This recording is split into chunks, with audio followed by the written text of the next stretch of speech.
आसिफ अली जरदारी और बिलावल भुट्टो जरदारी के दरमियान के अख्तलाफात पैदा हो गए हैं। ये सारे के सारी कहानी, ये सारे के सारे मामला शुरू हुए हामिद मीर साहब के कल इंटरव्यू से जो उन्होंने आसिफ जरदारी साहब का किया। हामिद मीर साहब हमारे साथ मौजूद हैं। मीर साहब बहुत शुक्रिया हमें शो में ज्वाइन करने के लिए। एक तो जाहिर है एक इंटरव्यू के जरिए आपने इतनी सारी इन्फॉर्मेशन निकाली और उस इन्फॉर्मेशन की वजह से बहुत सारी कॉन्ट्रोवर्सी भी पैदा हो गई है जिसको पीपल्स पार्टी डिनाई करने की कोशिश कर रही है, मगर आपको इंटरव्यू के अलावा अंदर की बातें भी पता होती हैं। इसलिए हामिद मीर साहब बताइए, वाकई नाराज़ी है बाप बेटे में, वाकई कुछ ना कुछ मामला ख़राब है, बिलावल इसलिए गए हैं, क्या हकीकत है? देखें शाहजेब साहब, पहली बात हुई है कि ये इंटरव्यू जो है इसके लिए मेरी जो बात हुई थी आसिफ जरदारी साहब से वो पहले हुई थी बुध के लिए, यानी कि परसों के लिए। तो परसों उनकी कोई मीटिंग आ गई, तो उसके बाद फिर उन्होंने इसको थोड़ा कहा कि इसको डिले कर लेते हैं। तो मैंने कहा ठीक है। फिर कल जो है वो जो टाइम हमारा तय था उनके साथ इंटरव्यू का, तो उस टाइम पर एक बहुत ही इंपॉर्टेंट उनकी एक और मीटिंग आ गई। तो मेरा ख्याल था कि अब फिर डिले हो जाएगा, तो फिर उन्होंने कहा नहीं, क्योंकि एक दिन पहले भी हमने इसको डिले किया, तो फिर उन्होंने उस मीटिंग को डिले किया और इंटरव्यू दे दिया। तो अब जाहिर बात है उनको पहले से पता था कि अगर अब इस सूरत हाल में इंटरव्यू हो रहा है तो इसमें सिर्फ अगले इलेक्शन की बात तो नहीं होगी, जो बिलावल साहब बयानात दे रहे हैं उसकी भी बात होगी। तो ये चीज़ें तो उनके ज़हन में थी।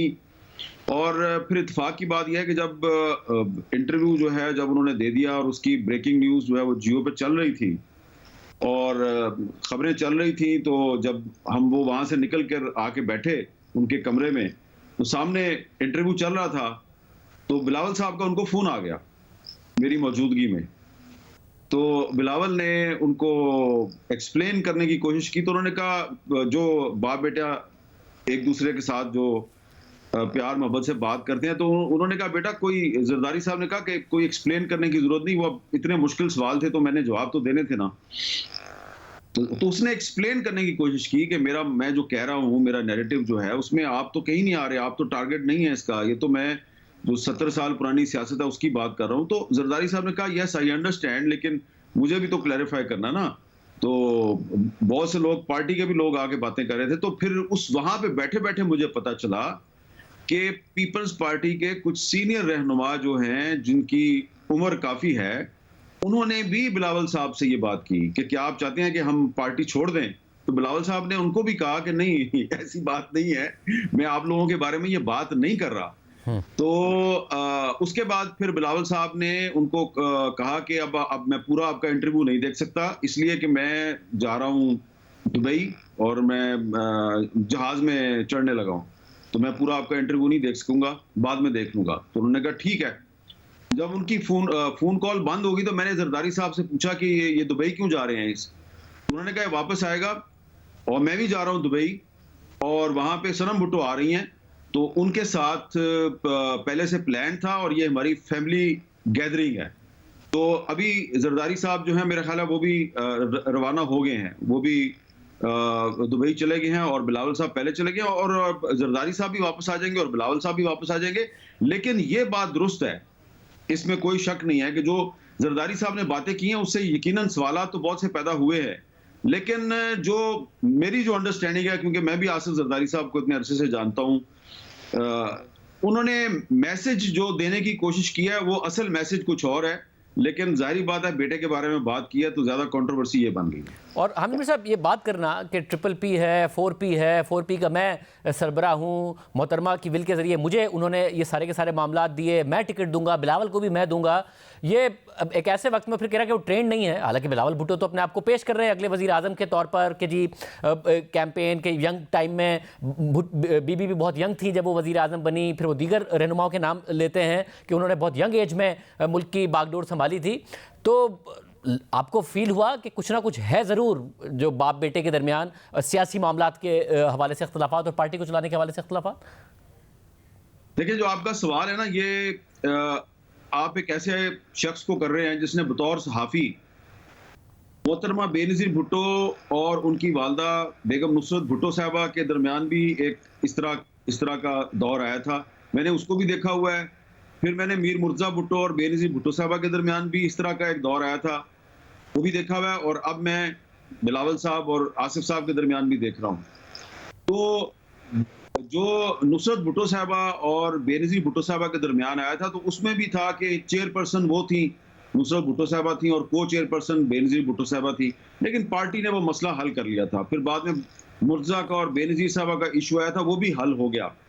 ये पीपल्स पार्टी में एक कल्चर है कि पीपल्स पार्टी जो है उसमें छुप के बात नहीं की जाती। जो भी बात होती है वो सबके सामने हो जाती है। जिस तरह के आसिफ जरदारी साहब गोल-मोल बात कर सकते थे ना। मैंने उनको बाद में पूछा भी कि आप इसको, मैंने तो आपसे सवाल भी नहीं किया, तो आपने खुद ही कह दिया कि वो बिलावल जो है वो अनट्रेन्ड है।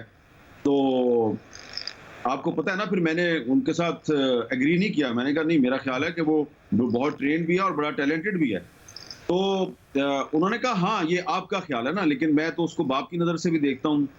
तो जब उन्होंने ये बात कर दी, तो उसके बाद जब हम वहाँ पे आके बैठ गए, तो वहाँ जो इंटरव्यू उन्होंने अकेले बैठ के नहीं देखा।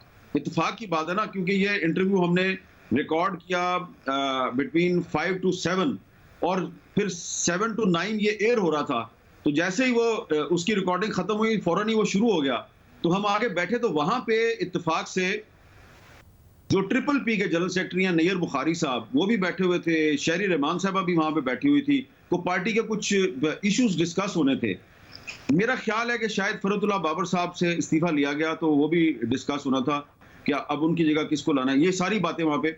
तो वहाँ पे मैंने जो नैयर बुखारी साहब हैं, मैंने उनसे ये सवाल किया। मैंने कहा बुखारी साहब, आप हैं ट्रिपल पी के जनरल सेक्रेटरी और बिलावल साहब आपकी पार्टी के सरबराह हैं, तो ये क्या है, ये मुझे जरा समझाएंगे कि ये ट्रिपल पी और 4P। तो उन्होंने बताया कि ये हम परवेज मुशर्रफ के दौर में ये ट्रिपल पी को 444 किया गया था, क्योंकि उन्होंने ट्रिपल पी पे बैन लगा दिया था, तो फिर 444 बनी थी।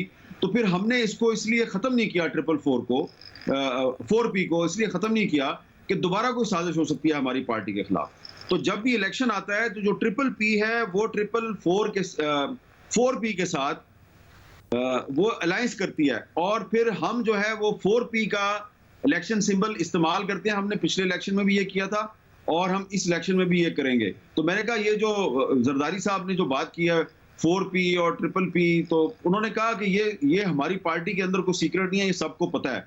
तो नैयर बुखारी साहब जो है वो डिफेंड करना शुरू हो गए आसिफ जरदारी साहब के पॉइंट ऑफ व्यू को। तो मैंने उनसे कहा कि इसका जो बाकी जो मीडिया में और जो बाकी पॉलिटिकल पार्टीज हैं, वो इसको ट्विस्ट कर सकती हैं, कोई और इसमें से एंगल तलाश कर सकती हैं। तो वहाँ पे जो बहुत से लोग बैठे हुए थे, उन्होंने ये बात कही कि जी ठीक है, आप फोकस करें इसी पे कि बिलावल साहब के बारे में क्या बात की है। लेकिन हमने जो नोटिस किया चीज़ वो ये है कि जरदारी साहब ये कह रहे हैं कि नवाज शरीफ प्राइम मिनिस्टर नहीं होंगे, और जाहिर बात है जरदारी साहब ने ऐसे तो बात नहीं की। तो फिर मैंने सोचा कि अच्छा, ये मैसेज जो था शायद जरदारी साहब ये देना चाह रहे थे, और अब फोकस जो है वो बिलावल साहब की और जरदारी साहब की कंट्रोवर्सी पे चला गया। लेकिन मेरा ख्याल है जरदारी साहब का जो एक्चुअल ऑब्जेक्टिव था, जो कहना ये चाह रहे थे कि एक नेशनल यूनिटी गवर्नमेंट होगी, और जो नून लीग वाले दावे कर रहे हैं कि जी हमारे पास सिंपल मेजॉरिटी होगी, सिंपल मेजॉरिटी उनके पास नहीं होगी। और अगर उनकी पार्टी ने किसी को प्राइम मिनिस्टर बनाना है, ख्वाह वो कोई भी है, तो पीपल्स पार्टी की जरूरत उनको पड़ेगी। और यही मैसेज था जो वो देना चाह रहे थे और वो कोशिश कर रहे थे।